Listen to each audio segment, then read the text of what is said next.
Iparraldea, kantuz ari den lurraldea da, kantuz eta dantzan hause duzue taupadak, Senpereko Zirikolatz taldeko helduen eskutik. Taupadak 2 urteko lanaren fruitua da, egia bilakatu dena Pascal Lazkano doainaldiko koreografoaren laguntzari esker.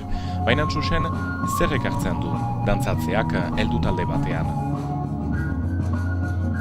Maitasuna, plazera, zerbait egitea, elgarrekin. Ohiturak atxikitzea.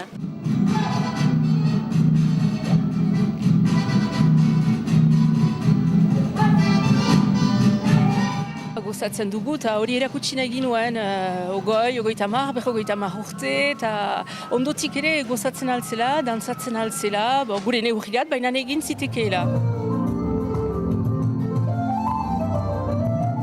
Hemen baitira eta dantzari berriak, baina baita ere aspaldikoak, Bai, han ezagutu gira, Frank, Senpereko dantzai taldean. Plazer bat da berriz hastea, hola, zahar izan eta baina ongi pasatzen da guretzat atsegin handia izan da, eta elgar berriz izaitea lagunekin. Errandu zahar, baina ezain zahar ere, Denetarik bada. Denetarik. Erritmo biziak, dantza kirola da, eta Zirikolatz taldeko dantzariak prest dira berriz ere taulen gainera bukatzeko, taupadak ez direlakotz gelditzeko da.